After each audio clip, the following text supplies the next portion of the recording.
one and all, and welcome back to another TalkTruth Series. I'm your host, Shanique Davis. Welcome, welcome, welcome. I know that, like myself, a lot of you are eager to hear what we'll be doing tonight. Trust me, you don't want to blink because some fire is coming. And of course, you know that my co host is in the hot seat tonight. That's a conversation starter, and we are glad to have it. We're glad that you're here with us. Please like and share the video. Thank you all for joining. Thank you for being here from the get go. You know, we're only here because of you, and we thank you for your continued support. If you are new here, welcome, and don't forget to subscribe. A lot of hot topics coming up. All of the new stuff we're planning, we are renovating, we're doing everything all for you, and you don't want to miss it.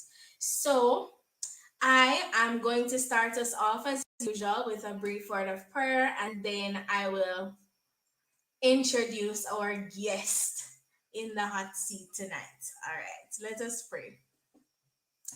Father in heaven, we are grateful for another day. We are grateful for this blessed hour of prayer, this time that God, we can give you thanks for all the things, all the trials, all the many blessings that you've afforded us. God, we thank you that it is not by our own strength that we triumph, but God, it's because your strength is perfected in our weakness. We pray that you bless our guest for tonight, strengthen him, cause him to be bold in you, that God, he will realize he can do all things through Christ who strengthen him. Bless our viewers tonight and bless their hearts with whatever it is that you've had prepared for them.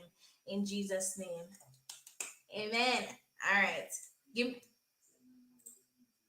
All right, so I'm gonna give you a few more minutes to just like and share. The reason why I'm asking you to share is because we have a lot coming up and we don't want anyone to miss it. All the giveaways, all the prizes and surprises, we don't want you to miss it. We want also to be able to monetize where we can afford to do more, which includes, I'm not tell you yet, but we have so much planned for you. I just can't be that spoiler tonight, but it's really for your benefit. And those who have shared already, I'm grateful bad. Okay? I'm going to tell you who is in our hot seat for tonight. He is no stranger to us. Yes, that's a bit cliche, but he is no stranger to us. He's actually one of us. So tonight's guest, of course, is a philanthropist. He is a motivational speaker. He is a father, a fabulous one at that. Huh? He is also the author of the book entitled The Unexpected Journey, Fire and Gold.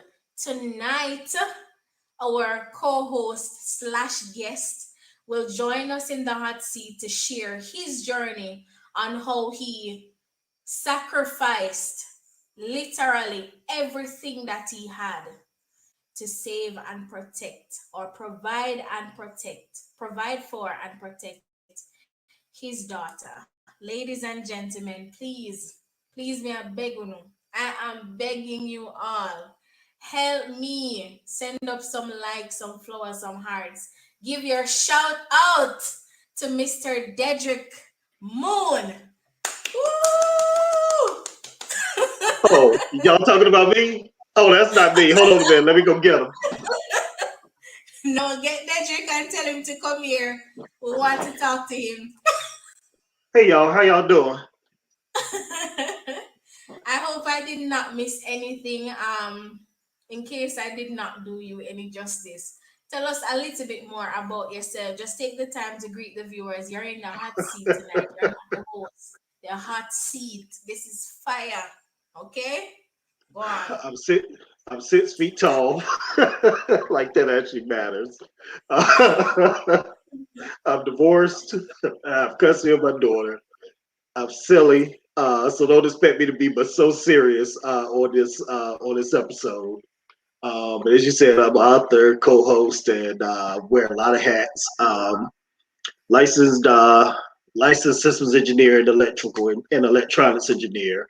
Also experience in IT and federal contracts and things of that nature. Uh, they don't really matter at the end of the day. The most important hat that I wear is just being a dad and being silly. Ah, so nice. Let me just pause right here to say that it is an honor to share the stage once again with you, Mr. Dedrick Moone.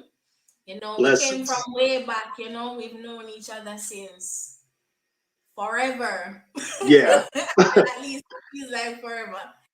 Um, and I just really appreciate being a part of your journey. I, Thank you. guys, have, read his story, and I'm so sorry that I did not order the book in time for you to see it in my hands. No But worries. I promise you, as soon as it gets here, it's going to be alive. All right? I charge it to your head, not to your heart. No problem. I'm a woman of my word. Don't worry.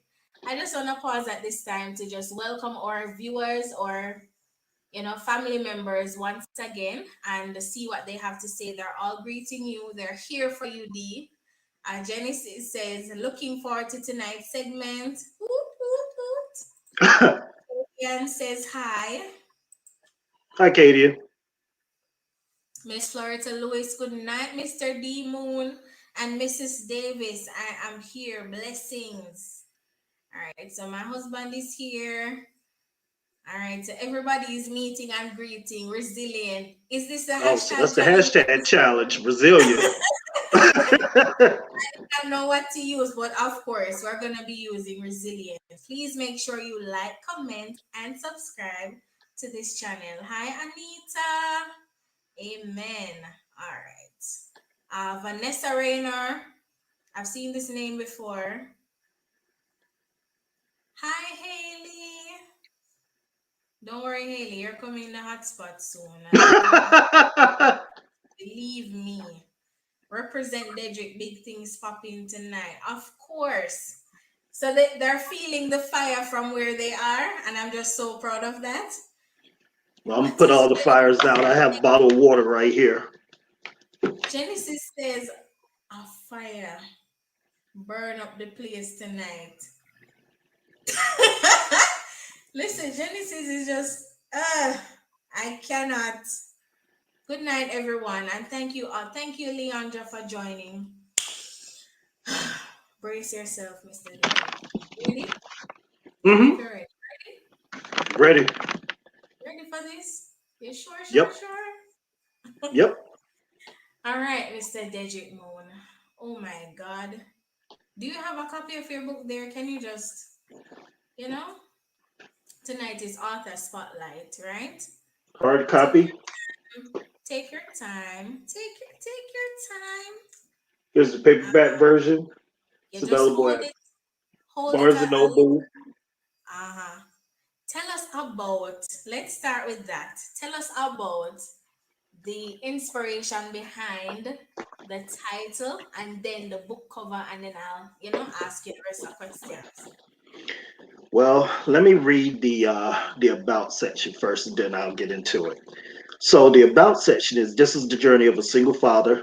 That's me. Let me try to be serious. Who risked it all to protect and provide for his daughter. That's Haley. Hi, Haley. Follow along and learn how he survived brokenness, criminal prosecution, discrimination, reprisal, and unemployment to ultimately come out gold.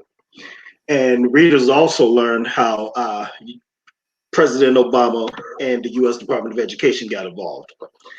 So the inspiration behind the book and the title. So I'll start out with the cover first. So we all know that the lion is the king of the jungle, and the cat lion roams around and everything. And ultimately, unfortunately, a lot of the things that we go in life is like the jungle.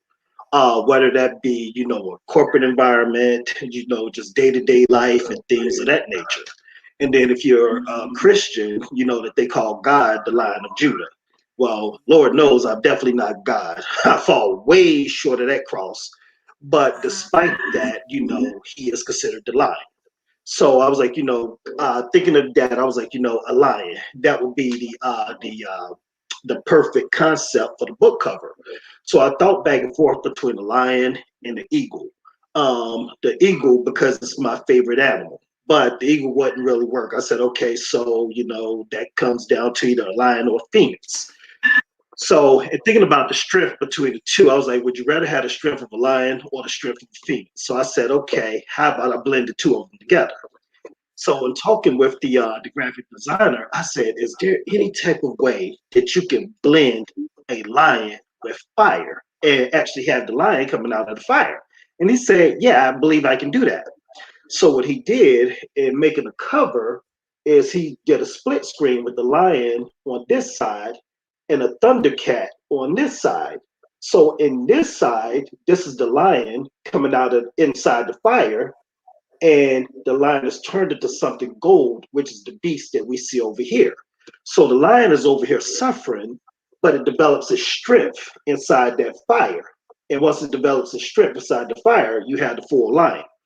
So that was the concept behind the art of the cover. So moving along from there, going to the journal, I'm sorry, going into the title, the thing was, I have a unexpected set of circumstances or whatever, in that life's challenges pulled me in a direction that they have not pulled most other men or whatever.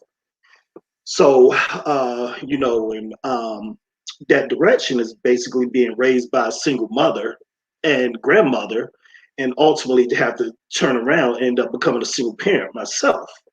And, raising a daughter for the past 11 years, going on 12 years or whatever, these things were completely unexpected and it was unlikely. No one thought that I would succeed, just in life. I mean, just as coming from a single parent home, but then also moving along to becoming a parent of a daughter. No one thought that I would succeed, or few thought that I would succeed. Here I am 12 years later and exceeding expectations or whatever. So it was like, okay, it was a flip flop and it was a toss up between going with the unexpected journey or the unlikely journey. For some reason or the other, we decided to go with the unexpected journey at the last minute, even though we had been putting out pressers saying the unlikely journey. And then the fire and gold was that that gold goes through a purification process, and gold can only be formed and beautified through fire. So the lion itself represents the output of the fire. The gold itself represents the output of the fire. So the unexpected journey was, me going through life and going through a set of life circumstances that only God could foresee down in the future. And, and then ultimately going through all of this trouble, trauma, heartache, and pain to come out better than we were yesteryear, the year before that, and so on and so forth. So that was the impetus behind the title and the cover art. Well said, Mr. Dedrick Moon. Well said. Boom Bang Master is here. Boom Bang Bang. Let me say that. Master is here. Big up yourself. Thank you for joining. All right. So tonight's hashtag challenge is actually going to be resilient, and whatever else you feel is really befitting to tonight's conversation. So I am going to be asking my first question. Thank you for giving us, the greater idea behind why you've entered to Pleasure. your story, your memoir, The Unexpected Journey. Nobody expects a man. First of all, it's commendable, and nobody Thank you. expects a man to actually raise a little girl. We expect men to raise boys who Right. become great men in the future, but not little girls. And that's where I'm going to be, treading tonight. Okay. The unexpected journey of Mr. Dedrick Moon and Haley, your beautiful daughter, who looks Thank like a you. supermodel, but she's not here today. All right. Um, what was it like raising a little girl? Tell us about some of the pains that you faced as a single father, a divorcee, raising your well, daughter. the biggest one of the biggest struggles was trying to find a connection point between the two of us, like how I could relate to her, and Mhm. also the typical struggles, how to do her hair, and just how to have, just conversations with her. Well, oh, I'm sorry, conversations about, growth and development or whatever. So, with respect development, it was about, talking about boys, talking about, PMS, talking about the reproductive cycle, things of that nature. Last year or last summer, no, it's not last summer, the summer past, having a cross. And I was like, I have no idea what the heck I'm doing. I hope you know what your size is because I haven't the slightest idea. We go and I have some theoretical ideas or whatever. And then I talked to friends and they said, why didn't you call us or ask for help? And I said, honestly, I'm so used to doing things by myself. The thought didn't even cross my mind. I'm sorry. And it was like, dude, yeah, I could have helped you. And things of that nature. Trying to figure out. It was about 2 or 3 summers ago, with respect to a menstrual cycle. Trying to figure out what type of pads she needed. Like, did she need the light pads? Did she need the heavyweight ones? Things of that nature. The hair. Oh, geez. I learned Yes, how to do what was some your basic. first I learned to do some basic daddy do's. Like I could, her hair is too thick to put it into a ponytail, so I had to either put it in like French twist or put it into plaits. And I actually had to go to a salon and have one of the stylists put me through school to teach me how to do her hair.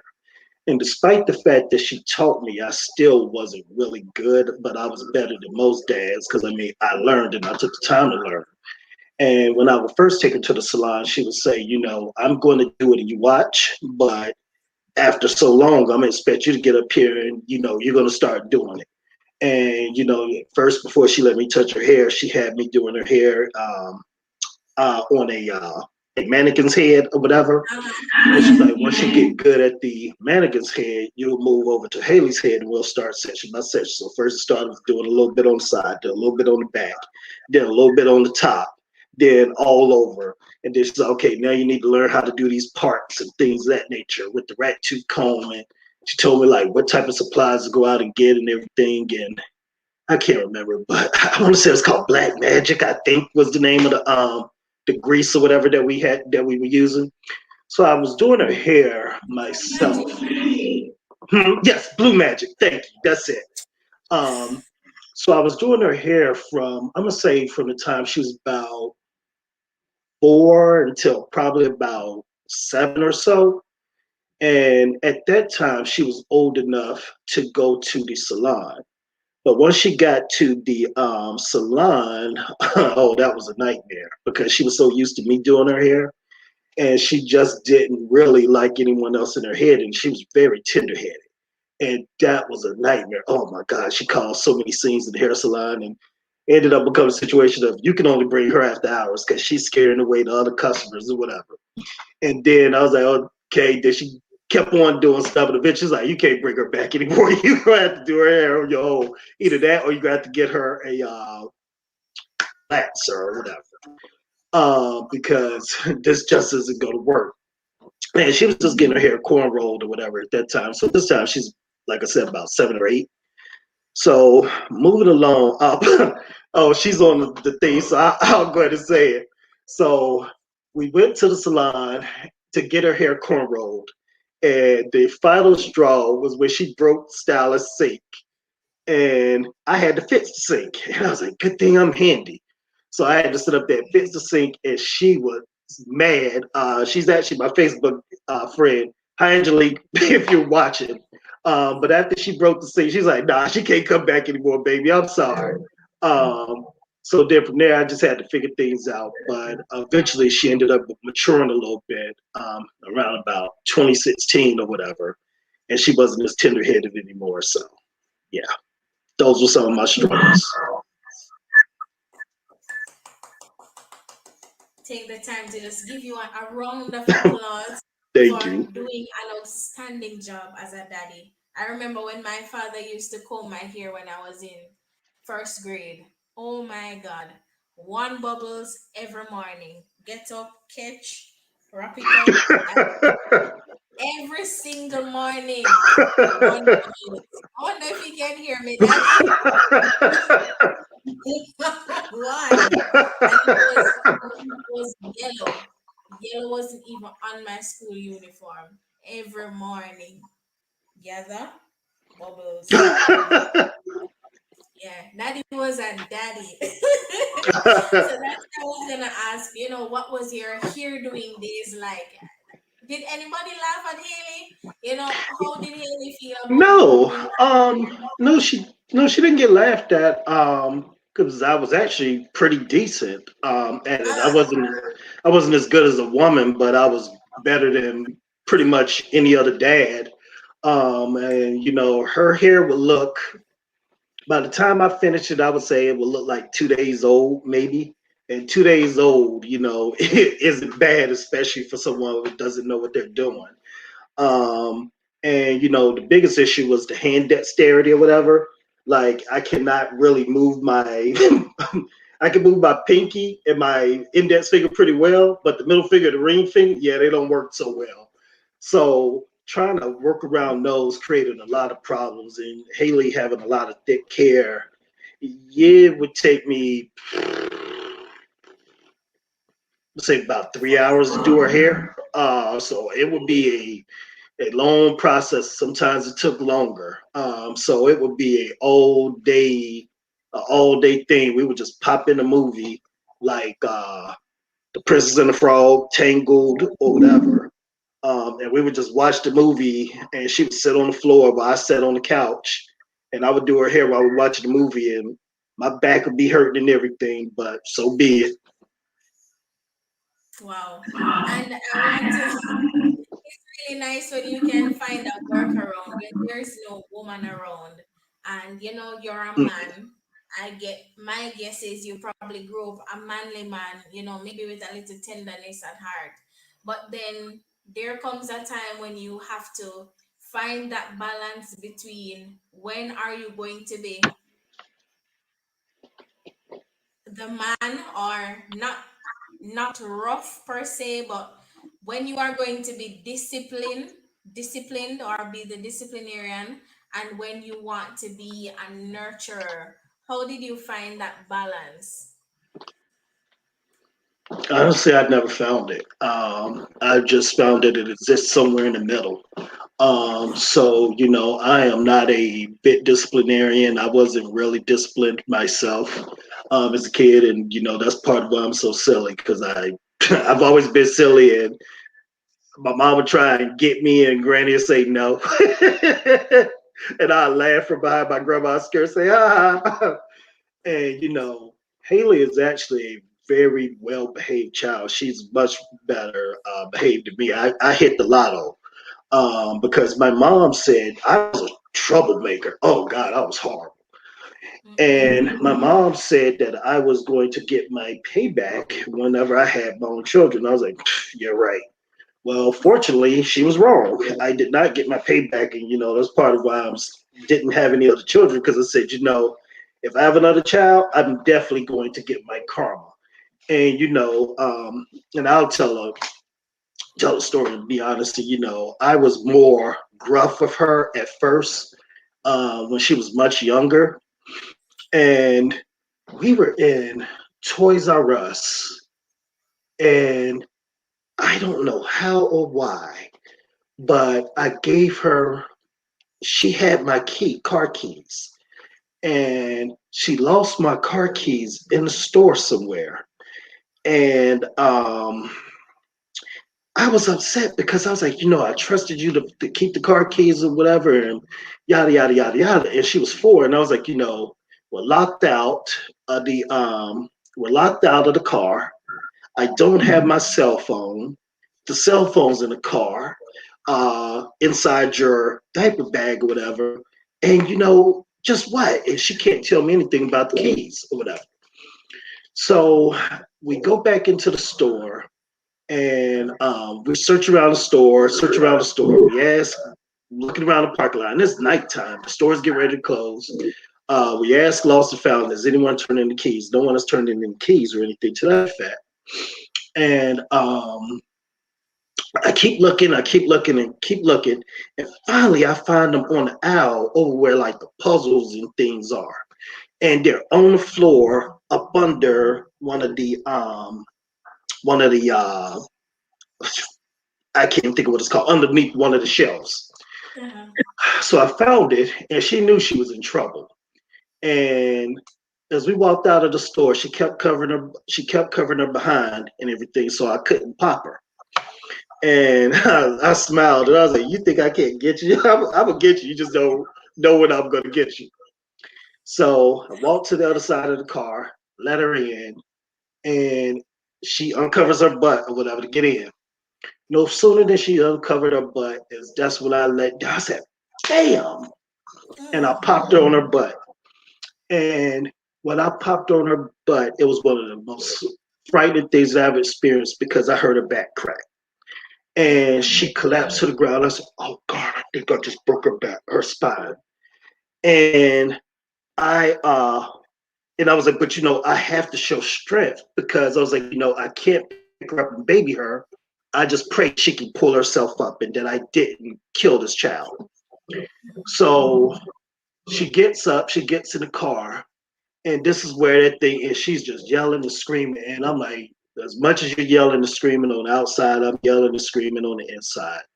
This is where that it's going to hurt me more than it hurts you comes in because I was heartbroken by what I did. And I told myself from that point forward, you're too heavy handed, you're too strong, you can't hit her.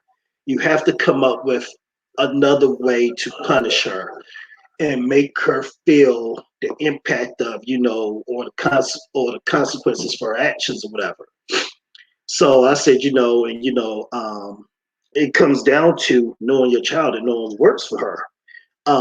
So in knowing what worked for her, I was like, what does she like? What does she love? Take it away. So whenever she actually does something to, that's really upsetting and off key, take it away and only use a spanking in an extreme consequence. So I can count on the 11 years how many times I've spanked her on one hand. It's only been maybe two, three times. But that one right there, yeah, that was the kicker for me. It's like, yeah, let's not do this anymore because, you hurt her too bad. And then two, you don't want to set the precedence in her mind that, that it's okay for a man to hit her as she grows older or anything to that effect. So yeah, I stopped. Wow. And it's really good that you actually acknowledged, based on your experience, what kind of disciplinary factors would work in both your relationships and what wouldn't work. So spanking, I I wasn't one to get spanked. I can count on two fingers how many beats I got. Right. So Mhm. it's not. I don't think the men are the beaters. I think the mothers are more the ones who are loose-handed. They're quick Yeah. to, but the fathers are more, stern. Yeah. I'll talk to you. Go in the corner. Don't do it again. I don't like it. You're naughty. Whatever it may Yeah. be, they will talk. But the mothers, yeah, and you're done. So I'm really glad that you actually got through that pain, that pain point. Yeah. Um, And one of the things that she hates is I could talk her to death and talk her under the table. She doesn't want to hear any of my lectures, and she doesn't want me to go in her room and take out her electronics. And I've done that before. That TV, that TV, laptop, iPad, phone, give me all that. Just doing that is enough to ruin her world. hear that, Haley? That is Oh, and ruining go to your. sleep early. Sorry. Thank you for that. But I'm glad that you really found a structure that works and you don't have to engage her in the beatings. Like you said, you don't want her to feel that if a man beats her, it's okay, because we've Right. had enough of that. I have seen where family members were trying to get this guy off of this girl. He was Mm, beating the crap out of her, and that's her sad. response was, "He's my man, so he can beat me Nah, because he beats me. He loves me." And I think no, that not at maybe all. her father, That's the opposite of love. maybe her father gave her, a couple whippings, and then he said, Yeah. it's because I love you why I did it. So she Hmm. interpreted love to be Yeah. beating. So I'm really glad that you really pointed that out. What about having conversations about, I don't know, growing up, boys, or her having crushes, or guys having crushes on her in school? What was the conversation like? Was it hard? Well, yeah. We actually had a conversation probably about 2 weeks ago, and I'm going to say can't. There were a couple of conversations we had about boys specifically, but I don't remember them exactly. But this one I do remember because it was recent. Mm. But she and I sat down and we watched the Grammy Awards, and Cardi B and Megan Thee Stallion did their performance, and I was appalled. And I said, "Oh, geez, should I turn this off?" He was like, "Nah, I'll go ahead and let it go through." And I was appalled because Haley's sitting right here watching it with me, and I'm like, this isn't age appropriate. This isn't even appropriate for network TV. I mean, what they're doing is basically a strip show. This should be on after midnight. This shouldn't be on at 8, 9 o'clock. I mean, this is ridiculous. And I was like with the stripper poles, the bed on the stage, the twerking, the sexual gyrations and things of that nature, and so on and so forth. And I'm just like, man, this is too much. And I was like, but I didn't say anything. I just kept my mouth shut. Well, the next day, I called Haley up to my room and I said, hey, I need to have a talk with you. Whatever. And she said, what? And I said, I want to talk with you about, what we saw yesterday. And speaking of the Grammy Awards. And I told her, I said, I'm not saying this is somebody that's old man. And I said, but when I was younger, we had Lil Kim and Foxy Brown. And I said, Lil Kim, Foxy Brown, they were raunchy too. But Megan Thee Stallion, sorry, not Megan Thee Stallion, Cardi B was raunchier than them. And I said, if you compare the two, Lil Kim versus Megan Thee Stallion, I would say based off of what Lil Kim did back then, she was a 6. Cardi B is a 10 as far as raunchy level. But I was like, Cardi B did things that Lil Kim didn't do. And I told her there was a TV show called BT Uncut. They used to come on when I was in college, and they would show, videos that were inappropriate for regular network TV and things of that nature or whatever. And I told her, I believe it came on like 2 a.m. So you had to stay really late to watch it. And I told her, I didn't even watch that because, some of the stuff was just absolutely ridiculous, but I did watch it occasionally. Anyway, fast forward to moving along, I was just, trying to set the expectations for, trying to, set the appetizer. So the real meat of the discussion came in that, don't ever, don't ever model yourself after them or look up to them as someone that you should behave like, because a guy is not going to take you serious. Or a high value guy is not going to take you serious or whatever. And I said, no, let's look at this and let's look, really analyze these for what they're worth. Look at Cardi B's husband. Is he a high value guy? No. Look at Sweetie's boyfriend. Is he a high value guy? Of course not. We just saw a video today of him beating her in the elevator. And I said, I'm not saying necessarily that it's these women's fault that they are involved in relationships with these type of men, but high value men are not going to be attracted to women like this or women who behave like this. So if you are out there twerking and doing these other things that you see them doing or whatever, you can pretty much assure yourself that you're going to attract F boys. And what happens is, the law of attractions, with the law of attractions, What you put out there in the universe is going to come back out there to you. So show yourself as a woman of standards as you grow up, and you will attract high quality men. But if you're out there acting like Cardi B or whatever, you are not going to find yourself attracting a Denzel Washington, golly, Omar Epps, these black men who have been in these these long marriages and things of that nature. I can't even think of Boris Kojo. These are black men who I would say are of standard because they've been with their wives for so long. But look at Offset, Quavo, whatever, beating their women, constantly cheating on them, and just living the lives of F boys. Those like that's what you're going to attract when you model yourself after that. So show yourself some standards and show some class, and you will find yourself attracting what you desire. And I said, now don't get it twisted. You are going to run across some F boys, and if you need me to beat them up, so be it. But you will run across less if you show yourself to actually have some class. So please, whatever you do, listen to me and trust that I know what I'm talking about. Do not model those behaviors that you see from them. They are not the type of women that you should be looking up to.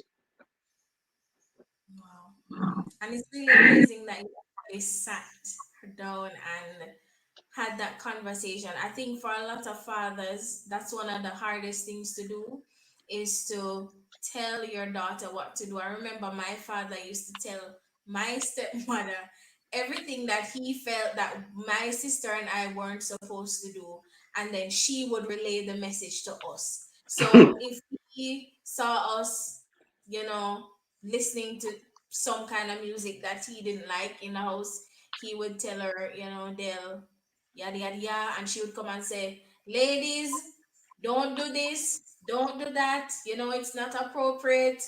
Everything that he wanted to tell us, I Mhm. don't know why he couldn't find the courage to do it, but he told our stepmother, and she would give us that little.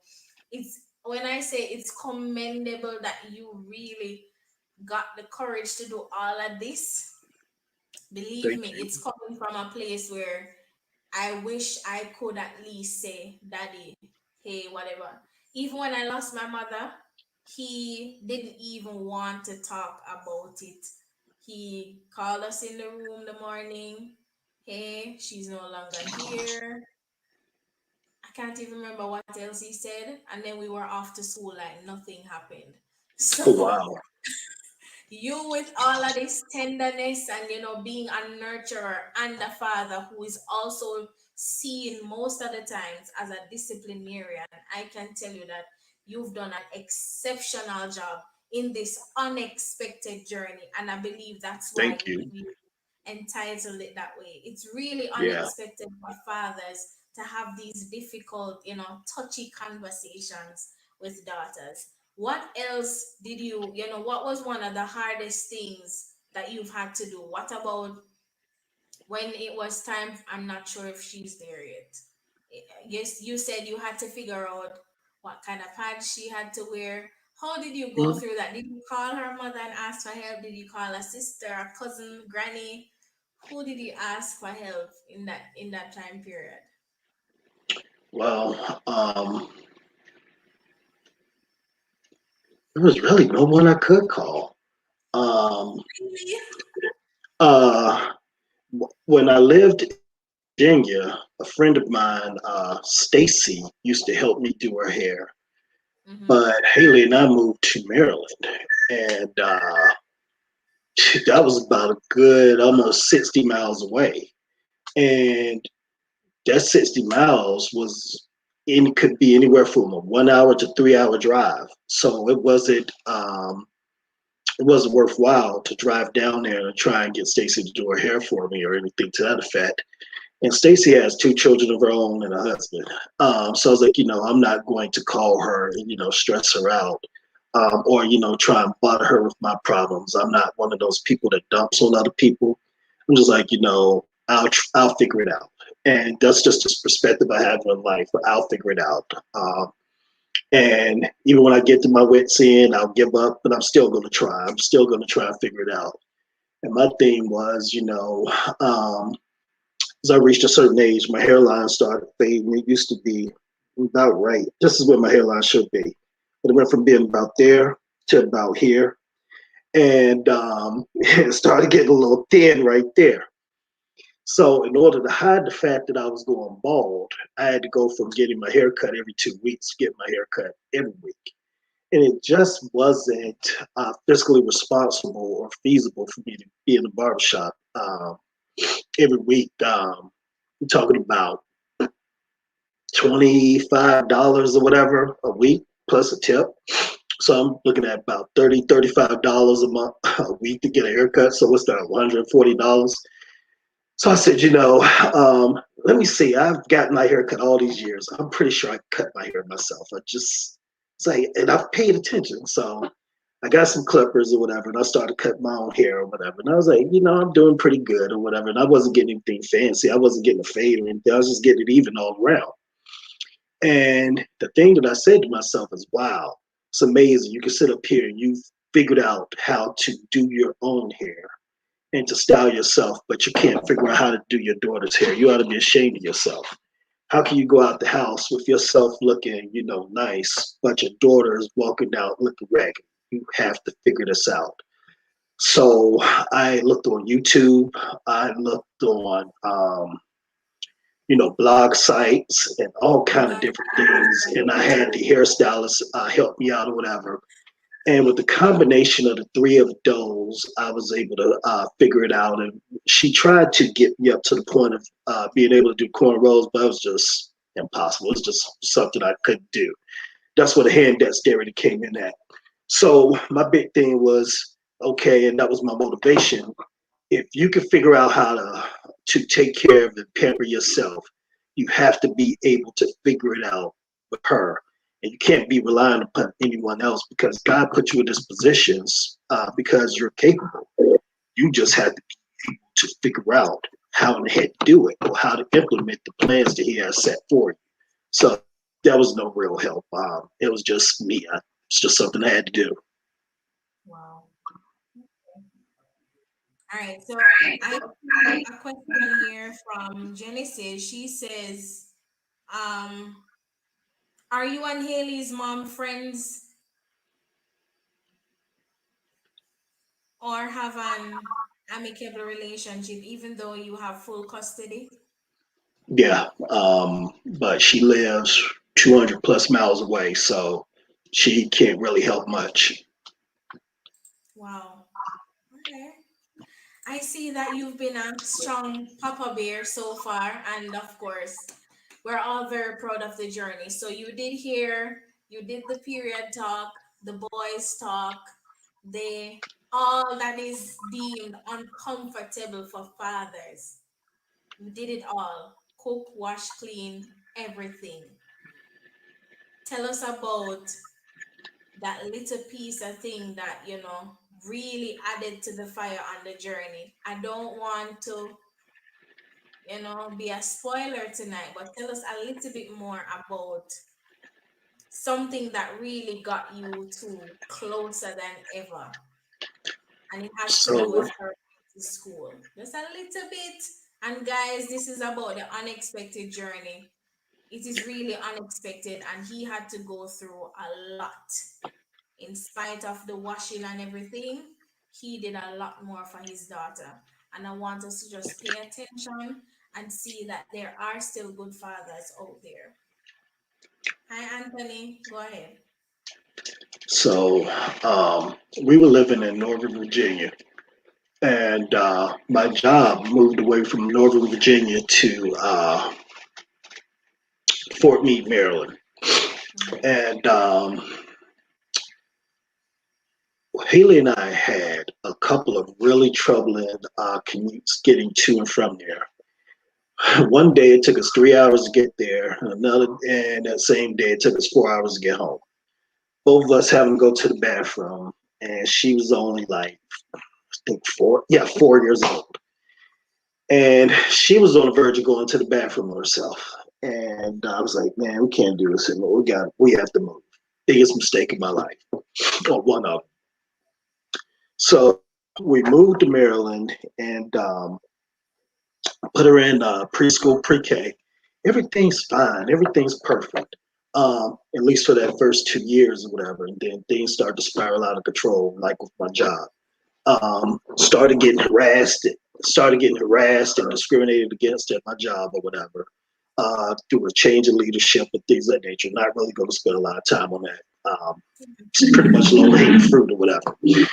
That's Right. discussed, I believe, in like chapter 1 and 2 in my book or whatever. But the real fire came in once Haley started,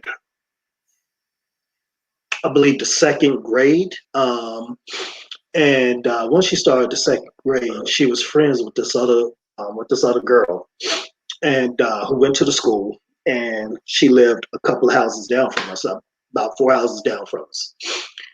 Well, she went to a birthday party or something to that effect over this girl's house or whatever, and the other girl tried to sexually assault her. And I'm not going to really say she tried; she pretty much did, more or less. And Haley was over there by herself. It was Haley, another girl, the girl's mom, the girl's older sister, and I believe no, her dad was there. And I was just at home chilling. And I was like, taking a much needed break. I was like, man, I need a break, especially me being a dad or whatever. I mean, just always on duty. And this other girl who pretty much sexually assaulted her was like only 6 years old. So Haley called me and said, I'm ready to come home. I was like, man, Dad, I could never get a dang going break. And what I mean by like I could never get a break is like her mom has weekend visitation or had weekend visitation at this point, but she wasn't really taking advantage of it or whatever. And I was like, she was only maybe seeing her once a month or once every other month or something to that effect. So I was like, so I'm always on duty or whatever. So I was like, anyway, I go get Haley, I go pick her up. And when I went to pick her up, I noticed a change in her, whatever, or, the light from her was gone. And couldn't figure out why. And I was like, what's wrong, what's wrong, what's wrong? She didn't tell me. Well, she eventually told me. And once she told me, I was like, oh, hell no. So I tried to speak to the other girl's mom, and I figured we could have a fruitful conversation because she and I were friendly.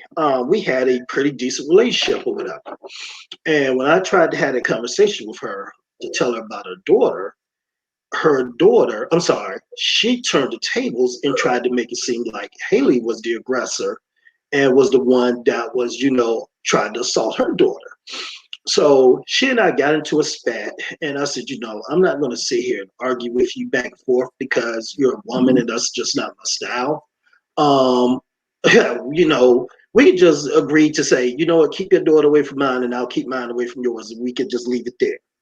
And I thought that everything would be fine and cool, like no need to call the police or involve some service or anything like that.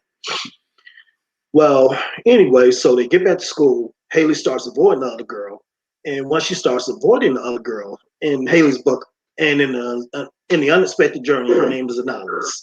But anyway, she starts avoiding the other little girl, and when she starts avoiding the other little girl, the other girl gets mad, and she turns up the heat on the things that she's doing to Haley. So now she's sexually abusing her at school. She's physically assaulting her at school. She's trying to murder her. There were at least 3 attempts that I know of where she actually tried to kill Haley. One time was by drowning her in the pool.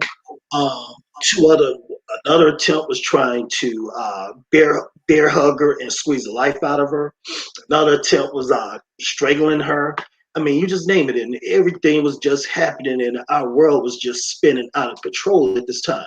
She was spreading rumors about Haley around at school, saying that Haley practiced fellatio. Yeah, I kid you not. Practice of fellatio. She was saying that Haley was a B word and Haley was a dirty WHORE.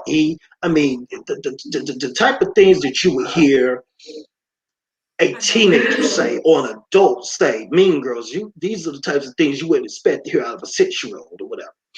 And she's doing these things at the school, she's doing them at home in our neighborhood or whatever. And Haley starts to, become depressed. It sinks even further within herself. So the light within her is dimming even more. So I reached out to, social services. And when I reached out to social services, I said, I'm not sure what's going on in this little girl's home, but this is what she's doing to my daughter. And based off of what my daughter is telling me, she's not the only victim of this child. She's just the principal victim of this child. For a child to be exhibiting these type of behaviors at this age, something has to be going on in her house. And I noticed she has an older sister. I believe her older sister is sexually abusing her. I highly doubt it's the mother. I highly doubt it's the dad, but someone in that house is abusing that child because a 6-year-old should not be exposed to these type of behaviors and should not be exposed as 7-year-olds to these type of behaviors. Told all of this to social services, and far as I know, social services didn't act. It went in one ear and out the other. Whether they ever investigated my claims is beyond me. They were unwilling to provide any information to me about investigations or whatever because of the age of the children. So once I saw that I wasn't getting anywhere with social services, I said, let me take it to the police. Same thing with the police. The police aren't really doing anything, and the police act like they don't even believe. They act like I'm just making this stuff up. I You took were things to the school. Same thing. The school doesn't believe. And they're acting like I'm making things up. And then they're also when Haley reports things to the principal or the school social worker or whatever, that like Haley's making it up. And unfortunately, I was like, it's just crazy. We have all of this going on in our life. My daughter has now developed agoraphobia, where she's afraid to go outside. She's developed school phobia, where she doesn't want to go to school. She's missing like 100 days from school because she is so traumatized by everything that she's going through. And no one is willing to help this child. And Haley's, depression gets deeper and deeper, and she ends up becoming suicidal as a result of it all because she sees the pressure that everything is having on me. So eventually, ended up having to escalate things even further. I was like, okay, the school isn't going to do anything. The board of education isn't going to do anything. Let me take it up to my congressman. Take it up to my congressman and to the mayor. They do what they can, but unfortunately, the school's still turning a blind eye. They're not doing anything. And they're not doing anything because they don't care. We're in a predominantly white community, and yeah. this predominantly white community doesn't care about little brown girls. And the Me Too movement is for a dang on reason. My daughter was experiencing it before the Me Too movement came out. She should have been the champion of Me Too. But anyway, that's a story for another day. Yeah. So, Take uh, the and question from Genesis. Don't give away everything. Take oh, I'm not. Genesis. Yeah.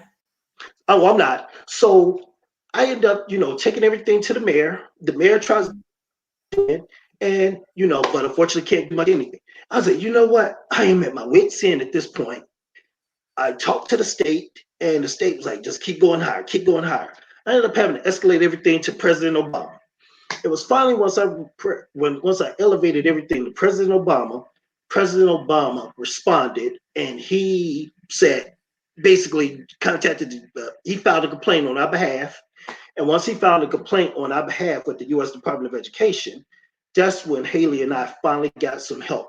But in the process of doing this, I made a lot of enemies in the judicial system and also within the school system because I took down names, I told names, and I made sure that everyone that was involved that failed us, I made sure that their names were given to all of the proper authorities.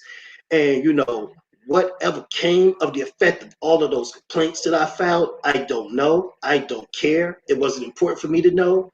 The biggest thing was simply getting my daughter some help so that she wouldn't become like Grace McComas, who was another 16-year-old girl, who was a 16-year-old girl in Maryland, who had been sexually assaulted by a kid that was well connected, and after he sexually assaulted her, they bullied her, and Grace McComas killed herself on Easter Sunday in, I believe, 2014.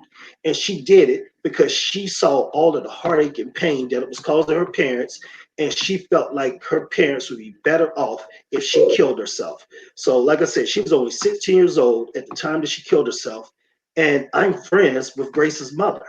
And I said, I don't want my daughter to be like Grace. So I will do whatever I have to do.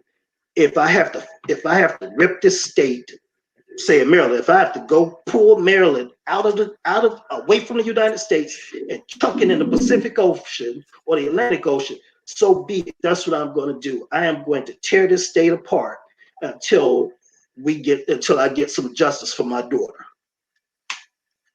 Right. And I really appreciate the journey. So basically, every single thing that you've been through as a father with your daughter is all part of what makes up that unexpected journey. You never expected that you would have to be a counselor, a nurturer, a disciplinarian, the wash, the cook, everything all in one.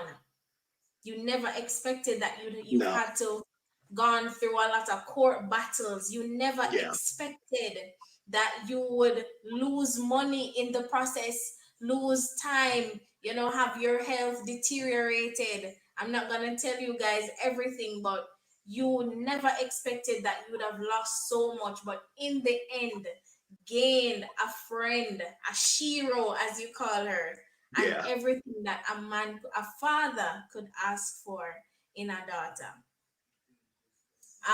Genesis was asking a question. Did any of the other kids report the number of the rumors the 6-year-old was spreading? Yep, didn't matter. Didn't matter. They didn't care. The school administration didn't care. They, as I said earlier, they didn't care about little brown girls. I mean, we're in a community that's predominantly white, where crime is extremely low. Crime is getting a speeding ticket for going 15 miles over the speed limit. That's considered reckless driving. That's the largest crime that would happen there. So that being said, in a community like that, the things I was putting there, like, yeah, right, just that doesn't happen here. So that's basically what we were up against. And I see that it's still a sore point for you because this is your baby girl. So Yeah, I can only imagine what it would be like. Genesis says your daughter is a mover and shaker, and y'all story is truly resilient. You are a role model for others. Of course, you are. Wow. thank you. I hope they wipe the slate clean and got new administration and not continue to promote this bad behavior, poor ethical standards. It's ridiculous. I'm telling you Yeah, that parents here will be protesting. You've touched somebody with all of that you've been through. And I'm just gonna give you about 30 seconds to just breathe, blow off that steam, and know it's an unexpected journey of fire and gold. But with God, you really pull through as a father. Guys, I know that this is a whole lot of story to take in. Trust me, I've seen it, and like Vanessa said, it reads like a movie. You wouldn't believe that one man could go through so much and still have his sanity intact. Like people lose it for these types of things. So, Dedrick, I wish I could give you a hug. Yes, take a nice little and water break, and and guess what? it's funny I'm what you still, said because what I'm saying here is just the tip of the iceberg. As yeah. you know, Shanique, this story is so much worse than what I've shared here. And Mhm. and the only thing that's kept me sane, and the only thing that's kept me from not going over the edge, is knowing that it's all me. Everything falls on me. God gave me a mission, and I can't fail on that mission. I can't afford to fail. No one is going to take care of her like I can, and no one is going to take better care of her than I can. So I always have to remember and be mindful. Don't lose yourself. And if you lose yourself, you have to find an anchor to pull you back away from going over the edge. And it's like, so could I afford to go into school and act crazy. No, I couldn't. I couldn't. Could I afford to do something stupid? No, I couldn't. I had to always keep myself, my level headed, and the stresses of trying to stay level headed in these insane situations broke me. And I'm not going to go into that. It's in the book. You have to get the book to read it. But despite the brokenness, God put me all back together again so that I could be functional. I just have a thorn in my flesh, and that thorn in my flesh is not going to go away. It's like, Jacob with the broken hip, wrestling the angel. I had to wrestle angels and I had to wrestle demons. And in the process of it, he gave me a broken hip and a thorn in the flesh. But despite them, I'm functional. And I'll say one of them. One of them is that I developed a disability of having a speech impediment. Have anyone heard me stutter yet? No, you haven't. You're not hearing me stutter because I'm controlling my breathing. But if I lose sight of my breathing as I begin to tell the story, I will begin to stutter. But I'm using controlled breathing techniques to keep myself calm. I also talk with my hands or whatever. And talking with my hands helps me keep a rhythm to the flow of my conversation or whatever. But I didn't stutter before all of these things happened. But trauma will either make you or will break you. In my case, it fractured me, but God put those fractures back together again, but just with little small cracks. And that little small crack is my strength. Him put me back together, that's not my strength. That crack is my strength because that crack is the show and to be a reminder of everything that he's brought us through. And that crack is what I use to help other people or can use to help other people. Yeah. And I really appreciate see and you can acknowledge the power in your people. You can acknowledge how helpful your horror was, right? You can acknowledge that you didn't just do this in vain. Like God didn't just leave you all to suffer and die. I know it's a lot to even talk about here, but believe me, somebody took something tonight and they have gone to reproduce the best of what you shared. And Thank we you. want to thank you. And guess what? I'm still going to ask you those 10 questions. So don't even think for a minute. Don't even think you get me. You know, you just breathe for about 10 seconds, Get some air, guys. Get some air. Thank you all for spending some time with us as we share on the unexpected journey. Hope that you are blessed. Be sure to get a copy of the book. Everything for Dedrick is in the description. Don't forget to get a copy of the book. You can't miss it. This is a must have, must read. Get the hardcover for souvenir if you have to, but get it and share it with somebody. Share it with a father who you know would really be blessed by his journey. Share it with a divorcee, anybody who is a male who is going through a lot. Share it with them, read it to them, do something, but bless them with a copy of his memoir. You ready? Hmm. Ready? Okay. Demon smile, please. I know it's a lot, but cheer up. You have gone through that mile and you can do it Weeping again. I know. joy comes in the morning. Weeping endures for a night. Right. Joy comes in the morning. So I'll This smile is in the morning. you know. So why the gloomy face? Come on. Be silly. This is a silly time. I know you just said a lot, but this is a silly time. Ready now. All right. You can add some silly questions if you want, so I can include it in my. All right. First question to Mr. Dedrick Moon. If you could be an actor, who would it be?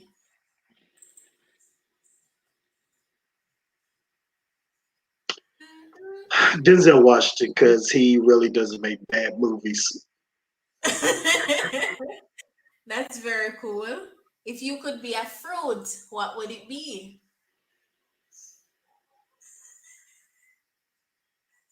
Uh,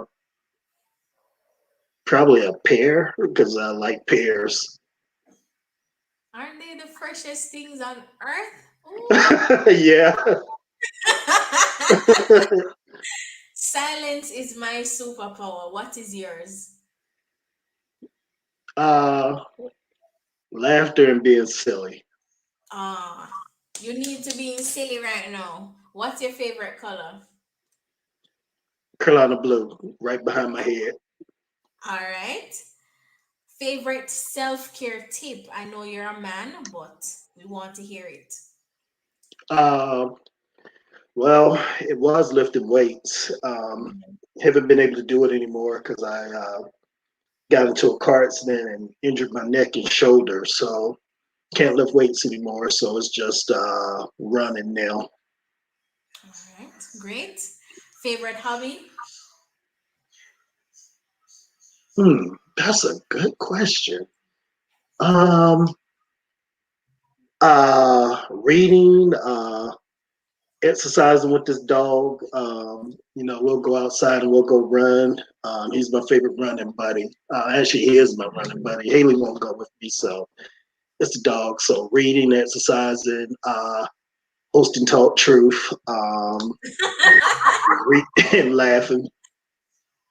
I Oh, see. and of course, causing trouble here and there. All right, I see. Do you have a favorite joke?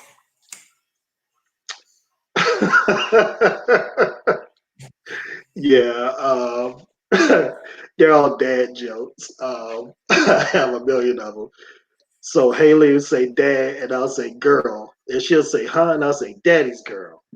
Uh, but she'll say dad, and I'll say it's rad, and she'll be like huh, and I'll say dad is rad. um, I'll tell her, the daddy girl song. It's written in her book, dang, that's not it. The Oh, Rules of Book Big of Boss, the Book of Self-Love. Self Love.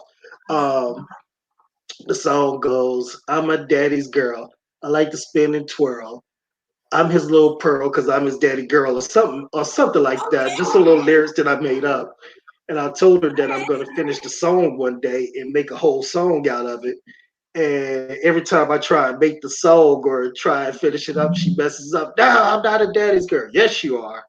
And so I told her one day we're gonna make it into a whole song. One day I'm gonna make it into a whole song and she's gonna help me do it. She just doesn't realize she's gonna help me with it yet. But that's one of my favorite things and she hates it. But one day she'll grow to love Okay, I understand. That's how daughters are. Guess what I forgot to do? Put the tag up. Sorry. Genesis added a question. Do you and Haley ever go get Manny and Pedis together? it. No, I drop her off. She does that by her. She does it on her own. Take her to the salon and drop her off. And then when we first moved away from the DC area, she actually used to go with my mom. Haley says that I need to get a pedicure because she says my feet are terrible, but no, I'm not doing that. Okay. But if you do, you don't have to tell us. And we're not gonna Well, put you. okay, so I'll tell a quick story. So I'm traumatized by going to the salon. My mom took me one time when I don't know, I was in college or whatever. And I was going through a hard time, and my mom said, come with me. I want you to go with me somewhere. And I was like, man, I don't want to go, whatever. But she took me. And we went to the salon, and it was for us to get pedicures. And the pedicures or whatever, told my mom, you ought to be ashamed of yourself because his feet look better than yours. And my mom got mad about that. And we sit up here getting our feet massaged and everything. I was like, this feels so weird. And as she's clipping off the what do you call the hay nails or whatever, or Okay. trimming up my cuticles, she actually rips out one of my cuticles, and my foot starts bleeding in the massage water. And I was like, yo, Dad, you just cut me. And she's like, no, no, no, no, no. Yes, you did. So we're going back and forth, back and forth. And I was like, you did cut me or whatever. She put some type of numbing agent on it, snuck it on there so I wouldn't feel it. But later on that day, my foot was bleeding and my foot was killing me. And my foot hurt for probably about a good 4 or 5 days after that. And after that, I said, I'm not going back to another salon and letting them touch my feet again after that. So that was about 20 years ago, and I haven't been back since. One experience actually traumatized you, like you had that memory buried to the point Yep. where hell no, I ain't going back to no pedicure. Yep. I No, thank you. understand. Because next time they might cut off my whole toe. So no, thank you. Oh, and you've gone that far. Wow. Okay. I'm going to ask you my favorite question now, but you should get that pedicure. I'm just saying. All right. My favorite question, and I'm sure you know what it is. Leandra killed it. Genesis has been killing it. Every guest in the hot seat been killing it. And I want you to murder it tonight. Give us your favorite. I'm not even gonna give you the struggle of saying Jamaican, Caribbean accent. Go. I give you a favorite career. Making it stressful for the Caribbean. Oh, Oh I my God. can't. Oh, I can't do it on the spot. I'm always picking on people. I can't pick on people. Hold on. Let me grab Haley. Let me grab Haley's book, and I'm gonna read some book from it. So, but if you, it's funny because if I wasn't sitting right here on the camera, I could do it no problem. It's hard to do it now that I got people actually listening to me. A. Moone, The Rules of a Big Boss, a book of self-love, man. This is the captivating story of a rising seventh grader. Pick up, who has overcome. Pick up. She has experienced anxieties, depression, and betrayal in her early life. She did not allow it to become her. She found her inner lioness. You heard that? You heard me? She found her inner lioness and she rose up. Did you hear that? She rose up instead. Pick up! Pick up!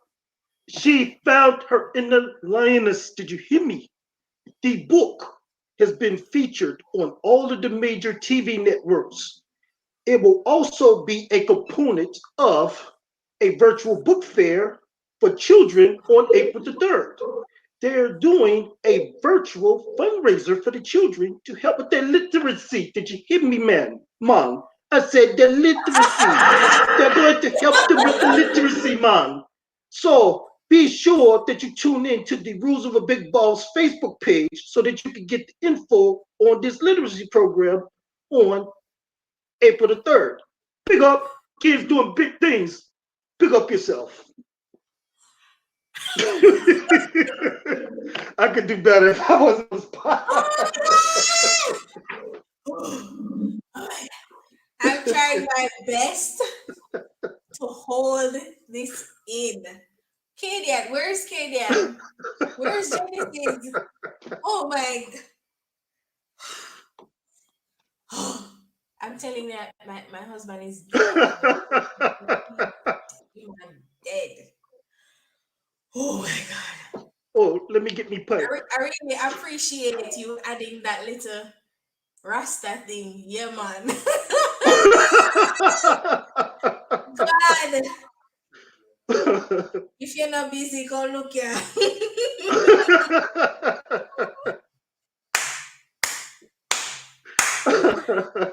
Wow. I love it here.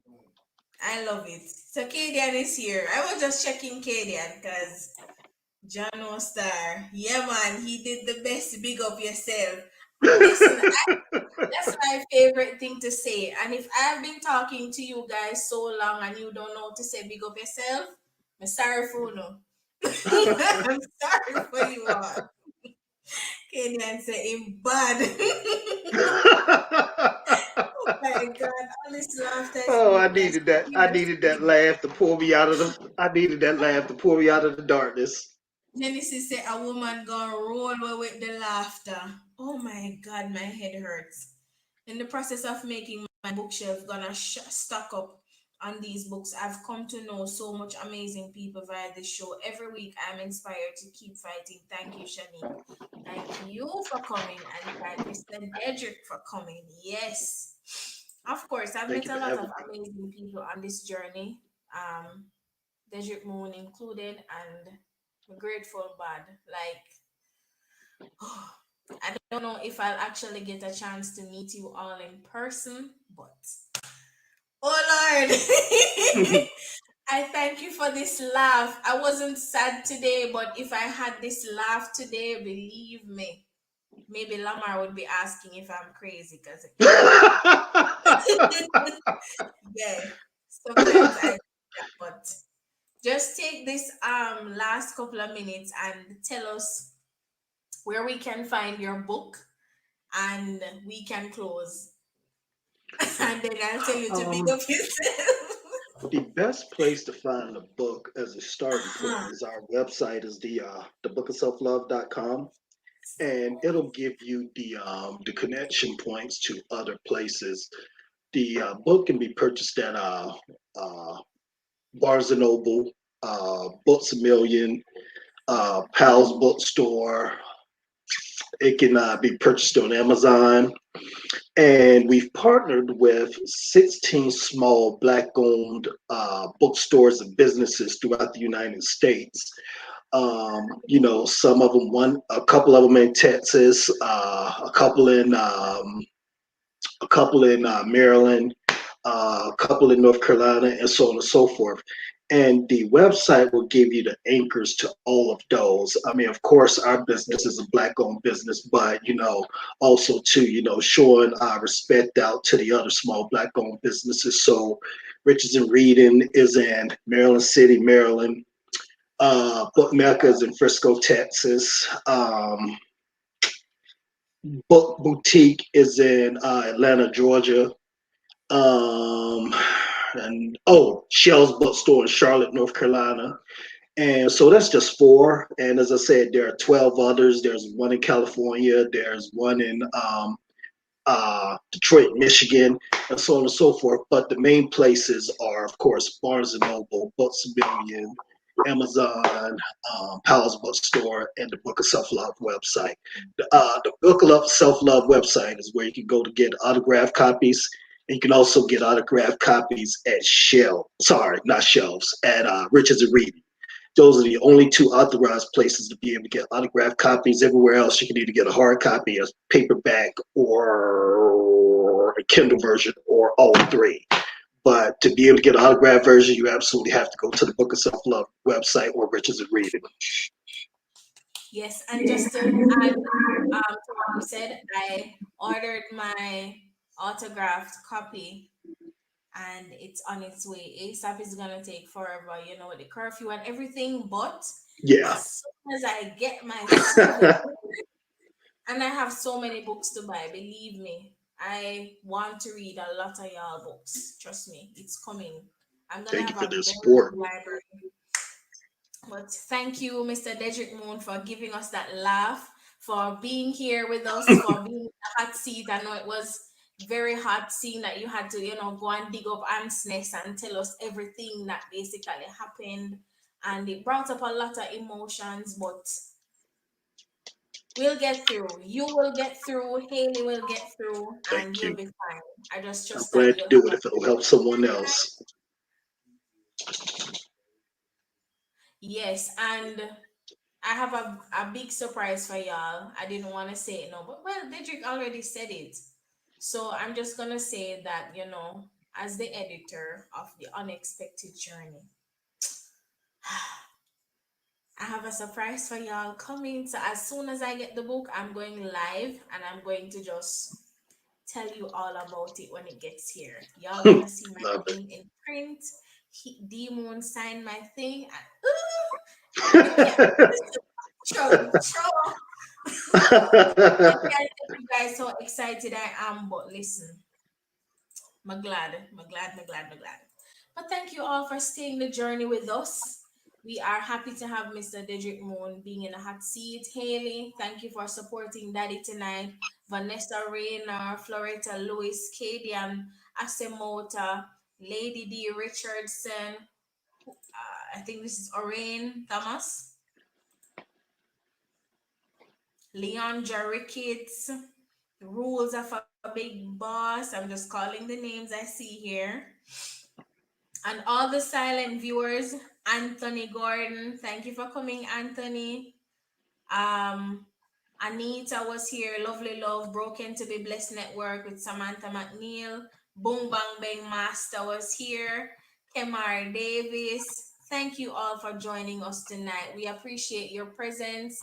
Please don't forget to like and share and just say something nice to Dedrick. Encourage him. Leave a word of encouragement in his DM.